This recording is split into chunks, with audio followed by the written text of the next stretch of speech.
So check it out, this is the brand new Insta360 Ace Pro 2, and in today's video I'm going to compare this against the Osmo Action 5 Pro and also the GoPro Hero 13 Black to find out which of these cameras you should buy. Is it the $400 GoPro Hero 11 or 13 I mean, or is it the Action 5 Pro with subject tracking, a D-Log M 10-bit and a 4nm optimized chip, or is it the Ace Pro 2 with a dual AI chip, 8K resolution and the widest field of view now of 157 degrees? Let's get into it.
When it comes to a visual image quality comparison, we have the Ace Pro 2 shooting in 4K 30 with active HDR on. We also have the Action 5 Pro here shooting in 4K 30 FPS, but this one has the normal color profile. And we have the GoPro Hero 13, which is using the standard color profile in 10-bit. So which one do you like more? The Ace Pro 2, the Action 5 Pro, or the GoPro Hero 13? I'm now using my polarized sunglasses, and in the past this has not been working at all. So the screen has basically been all blacked out, and the only way to see the screen on the Ace Pro was to tilt the camera slightly to the side. But this has been fixed with the Ace Pro 2, which is, you know, it kind of makes me want to use it even more now, even though the Ace Pro was one of my most used action cameras along with the Action 4 and the X4, especially when it comes to traveling. But this is a huge update in my opinion, and I know a lot of you guys are using polarized sunglasses as well, and you shouldn't really have to go out and buy new sunglasses just because the screen has or the camera has a broken screen, if you know what I mean. So this is one amazing feature, but we're gonna go through most of it in the studio. I'm just out here now shooting some comparison videos with the Action 5 Pro and also the GoPro Hero 13. I want to have that sunrise on my face so you can see what they look like. All cameras have reduced exposure value. So on the Ace Pro we have a minus 0.7, the Action 4 has minus 0.7, and the GoPro 13 has minus 0.5. And this is something I personally recommend that you apply to any of your cameras because it prevents your face from being blown out when you do some vlogging. And also another reason I wanted to test this is the white balance, which is usually pretty far off on most of these cameras when it comes to an environment like this where everything is sort of the same color, and as I move around things changes a little bit. We have the sun behind me. Which one is looking better when it comes to accurate white balance? Is it the Ace Pro 2, is it the Action 5 Pro, or is it the GoPro Hero 13?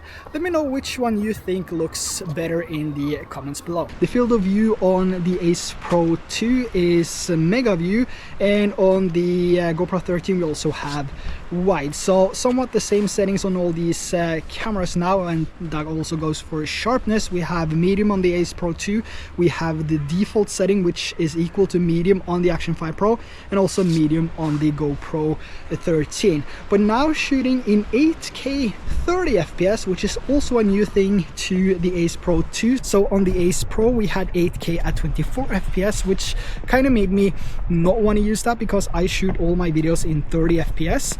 But now 8K 30 FPS is what I'm shooting on the Ace Pro 2, and on the GoPro Hero 13 5.3K 30 FPS wide, and the Action 5 Pro we have 4K 30 FPS wide. What I'm shooting with now is the widest field of view on all of these cameras. So we have action view on the Ace Pro 2, we have ultra wide on the Action 5 Pro, and we have hyper view on the GoPro Hero 13. So which one looks better to you? Is it the Ace Pro 2, is it the Action 5, or is it the GoPro Hero 13? The distortion you find on a GoPro is crazy, but you know, it's whatever you prefer and whatever you need, and it also comes down to the other features and everything that these cameras have, which is why we're now heading back to the studio, because I have shot a lot of videos with these cameras, but this was mainly just a quick test of the audio and the image side by side. So let's head back to the studio and take a look at the more tropical shots that I captured with these cameras. When it comes to image quality between these three cameras, I do think we're at a point now where it doesn't really matter if you buy the Action 5 Pro or the Ace Pro 2. GoPro, on the other hand, even though it provides just as good image quality as the other two here, are still falling behind with all technology. So GoPro 13 is basically a GoPro Hero 11 if you ask me. Both the Ace Pro 2 and the Action 5 Pro has optimized 101.3-inch sensors with a dedicated low light feature. They also have 13.5 stops of dynamic range, better battery life, and their own unique features, where the Action 5 Pro has subject tracking, D-Log M10-bit, auto record when submerged underwater, where it automatically starts recording a video when it reaches 1 meter, and the Ace Pro 2 is the first camera with a dual AI chip for enhanced imaging both in daylight and low light, and has features like free frame video and dash cam, as well as having the widest field of view in a camera now at 157 degrees. And as a resolution, the GoPro Hero 13 records the videos up to 5.3K up to 60 frames a second in 16:9 or 5.3K 30 FPS in 8:7. It also has burst slow motion at 720p up to 400 frames. The Action 5 Pro records videos at 4K up to 120 FPS in 16:9 or 4:3 aspect, whilst the GoPro Hero 13 only records 2.7K 120 FPS in 4:3, which is pretty strange. The Action 5 Pro does also have a burst slow motion, or super slow motion as it's called on the Action 5, and this is at 1080p up to 960 frames a second, so more than twice of what the Hero 13 has, and also at a higher quality. Now, the Ace Pro 2 does not have a super slow motion, but it's still capable of recording 4 times slow motion in 4K or 8 times slow motion in 1080p. Now, one of the reasons you might be looking to get a new action camera is because you travel, and I also think the majority of people using an action camera now are using them for traveling or to document vacations and holidays. So an action camera is no longer just an action camera, it has become something a lot of us use on a daily basis, whether we ride a motorcycle, do mountain biking, surf, hike, walk, drive. I think you know what I mean. And one of my favorite things to do with an action camera is to document our trips. Whether this is traveling around here in Norway or overseas, I always have a couple of action cams with me. So on a recent trip to Hawaii, for example, I was able to capture videos with both the normal and the 2x clarity zoom on the Ace Pro 2 in 4K 30 FPS, which is something I didn't have on the Action 5 Pro or the GoPro Hero 13. Now, we also have something interesting for me personally, which is called the underwater mode. So when I tap on this, the camera will automatically apply the best settings for underwater, and the screen will also go into lock mode to prevent the water from messing around with the interface, which is really helpful if you constantly forget to lock the screen before you jump in the water. So here's a few shots captured with the 3 different cameras.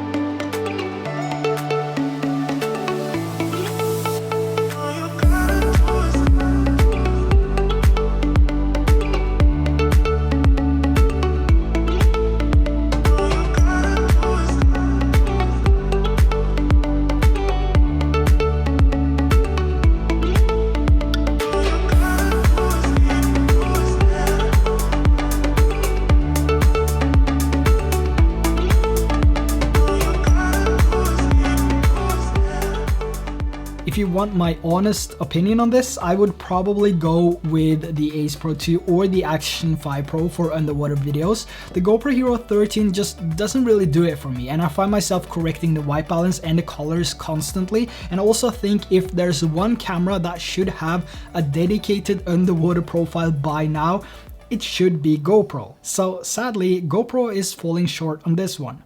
And when it comes to features, traveling wise, I would say, I found the dedicated low light modes on the Action 5 Pro and the Ace Pro 2 to be outstanding. However, Insta360 is doing something right here, because the Ace Pro 2 looks quite a bit better than the Action 5 Pro in my eyes, because the Action 5 Pro has a little bit too much clarity, and in some scenarios it looks a little bit too unnatural. But hopefully this is something that we can see addressed with a firmware update in the future.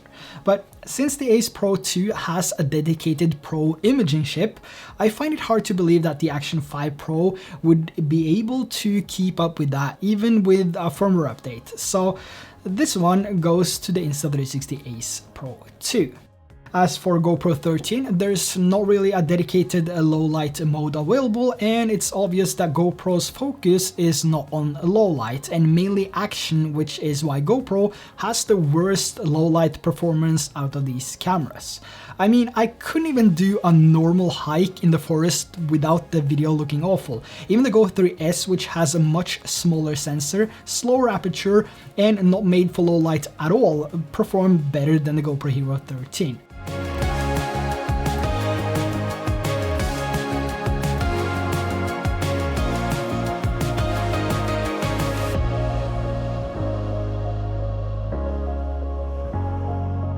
But both the Action 5 Pro and the Ace Pro 2 had exceptional results both in daylight and low light, whilst the GoPro 13 only had a good looking image in daylight. And one more thing, if we go back to the beginning here, looking at the colors, white balance, and the overall image quality of these GoPro clips, it honestly looks like I put on some fake tan, so I had to go back and check the settings on the camera to see if I recorded that sequence with auto settings or if I had set a manual white balance. But no, everything was set to the default auto settings, the same settings as these two cameras right here, so I'm not really sure what's going on with the GoPro these days. And looking at the other two cameras here, there's a huge difference.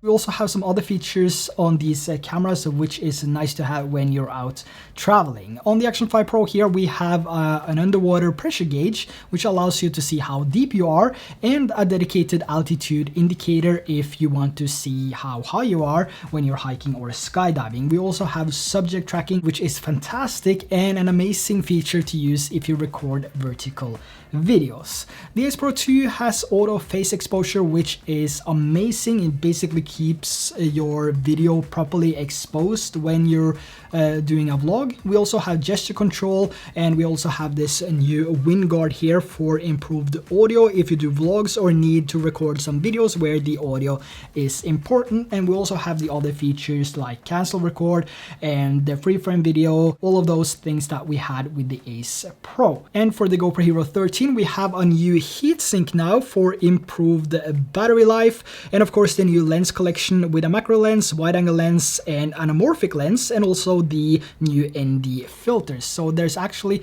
nothing new to the GoPro Hero 13 compared to the Hero 12 or 11, and the new quick release plate is not even included. So you're basically paying for a number change, and my honest opinion on this is that I would rather go with the GoPro Hero 10, which is a more solid action camera, more reliable action camera than the GoPro Hero 13.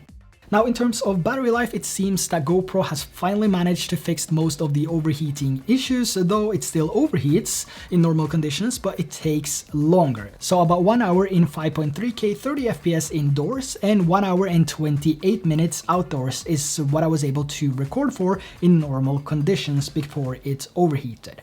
The Action 5 Pro and the Ace Pro 2 ran until the battery died, so almost 3 hours on the Action 5 Pro in 4K 30 and about 1 1 hour and 50 minutes on the Ace Pro 2 in 4K 30. Now, all of these cameras can also take photos, of course, so here's a few photos captured with all cameras: the GoPro's 27 megapixels, the Action 5 Pro's 40 megapixels, and the Ace Pro 2's 50 megapixels. Let's have a look.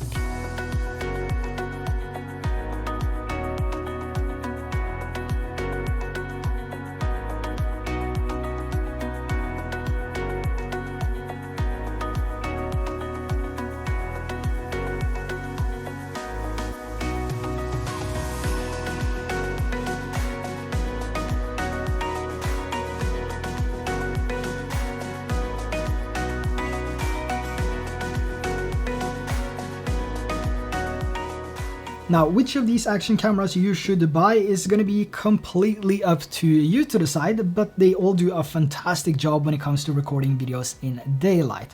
But if you find yourself shooting a lot of low light videos or plan on shooting low light videos in the near future, I would probably skip out on the GoPro Hero 13 because it's not capable of, you know, performing those tasks. It can't shoot low light videos without going through manual setup, use manual settings, and change the different parameters for each scenario you go through in order to get an optimal image quality. And for a lot of people, that's not why you buy an action camera. You want to press the record button and get amazing looking videos. And at this point, you can only get that in low light with the Ace Pro 2 and the Action 5 Pro, making the GoPro Hero 13 actually the least versatile camera out of these three, even though GoPro claims that this is the world's most versatile action camera for some reason. So all the links to these cameras, including the GoPro Hero 13, I mean, it is a fantastic camera, but still as slow as the GoPro Hero 12 and 11, so you're not gonna get that smooth menu navigation and like the best user experience going through the interface on the GoPro as you do with these two cameras. So links to everything will be down there below if you want to check out any of these cameras. I also recommend that you check out my DJI Air 3S video, which launched a few days ago, and in that video I've been using the Ace Pro 2 and also the Action 5 Pro, so you get an idea of what they look like in like real use. But like I said, links to everything is down in the description below, and on your way down there, make sure to hit that subscribe and like button. That would be highly appreciated. And until next time, take care, bye bye.